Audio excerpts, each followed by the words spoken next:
Hello viewers, সবাইকে শুভ সন্ধ্যা। Coffee with moon celebrity শোতে সবাইকে শুভেচ্ছা। আপনাদের সাথে পুরো অনুষ্ঠান জুড়ে আছি আমি মুন। হ্যাঁ, তো আজকে সরাসরি চলে যাচ্ছি রক হাবিব ভাইয়ের কাছে। আসসালামু আলাইকুম রক ভাই, কেমন আছেন? ওয়ালাইকুম আসসালাম ভাই। মুন ভাই ভালো আছেন? হ্যাঁ আলহামদুলিল্লাহ ভালো আছি। অনেকদিন পর আবার আপনাকে পেলাম স্টুডিওতে। ধন্যবাদ।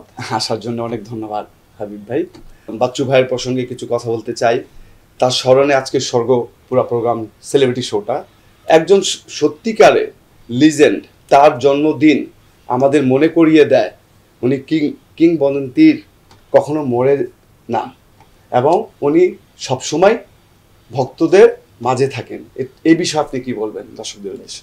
যে আজকের এই দিনটি বিশেষভাবে আইয়ুব বাচ্চু, যিনি বাংলাদেশের ব্যান্ড জগতে, ফিল্ম জগতে এবং সর্বক্ষেত্রে সঙ্গীতে যে অবদান রেখে গেছেন, যে এই প্রজন্ম তাকে এখনো অনুসরণ করে এবং আগামী প্রজন্ম তাকে অনুসরণ করবে।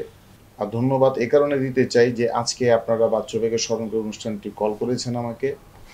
আমি আসলে খুবই কৃতজ্ঞতা প্রকাশ করছি গণতন্ত্রের কাছে। আর বাচ্চু ভাই, ওনার প্রতিভা, ওনার যে গুণ ছিল, মেধা ছিল, যে কারণে আমরা এখনো যখন কোনো গান তুলতে যাই, করতে যাই, কেন জানি ঘুরে ফিরে বাচ্চু ভাইয়ের সেই গানগুলো সুরের সঙ্গে মিলে যায়, কথার সঙ্গে মিলে যায়।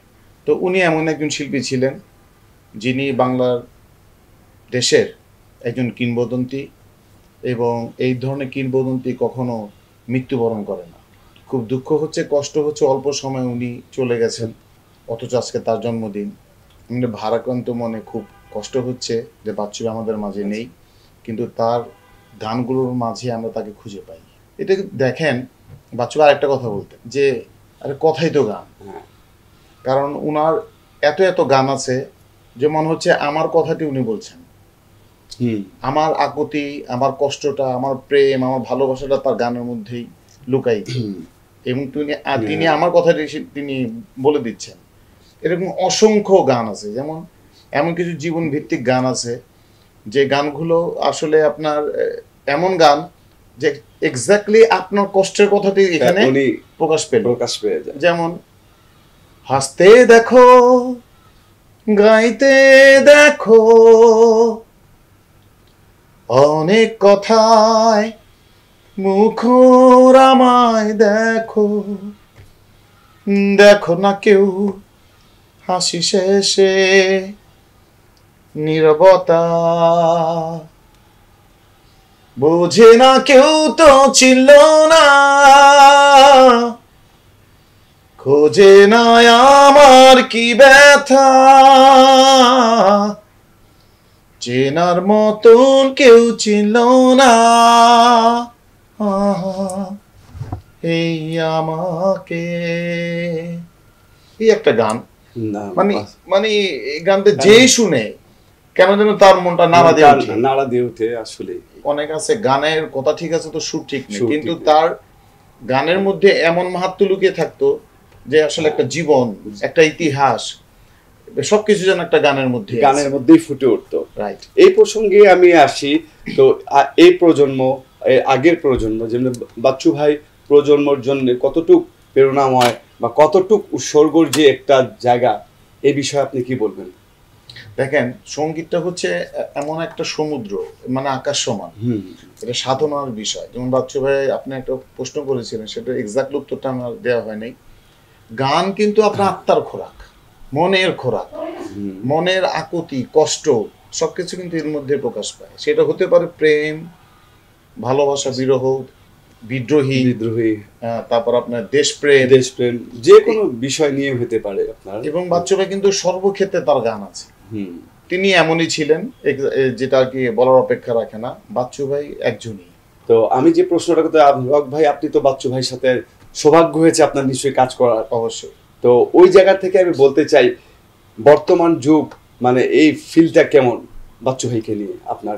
আজকে যেহেতু ওনার জন্মদিন, এখনকার প্রজন্ম যদি আপনি গিটার শিখতে চায়, বাচ্চুবার গান শুনতে হবে, ঘুরে ফিরে বাচ্চুবার টিউনটা চলে আসবে। তারা যদি নতুন কোনো গান করতে যায়, ঘুরে ফিরে, আমি আগেও বলেছি, বাচ্চু ভাই এমন এমন গান করে রেখেছেন, এই প্রজন্ম কোনো গান করলেও কেন যেন দেখবে বাচ্চু ভাই গানের সঙ্গে মিশে যায়। এটা হচ্ছে একজন মানে পিওর আর্টিস্টের একটা গ্রহণযোগ্যতা, যে তুমি যেভাবে নাড়াচাড়া দাও না কেন আমি আর থাকবো তোমাদের মাঝে। বাচ্চু ভাই যে ব্যক্তিগত জীবন কেমন ছিল বা তার ব্যবহারটা, বাচ্চু ভাইয়ের সঙ্গে যারা একটা মানুষ যদি কথা বলে থাকে সে তাকে ভুলতে পারবে না, কারণ উনি যখন কারোর সঙ্গে কথা বলতেন, এবং উনি কিন্তু ধার্মিকও ছিলেন, খুব ধর্মীয় ভালো জানতেন, ধর্মীয় ব্যাপার অনেক কথা বলতেন। বলে জীবনে কখনো কাউকে কষ্ট দিস না, কষ্ট দিলে কিন্তু তোর কষ্ট পেতেই হবে, একদম বাস্তব, এভাবে বলতো। বাস্তব কথা। তুই যদি ভেবে থাকিস যে তুই কষ্ট একজনকে দিয়েছিস তুই পার পেয়ে যাবি, কখনোই না। তুই দেখবি কারো না কারোর মাধ্যমে আবার এমন কষ্ট পাবি, তখন তোর আবার মনে হবে আমি ওই কারণেই কষ্টটা পেলাম।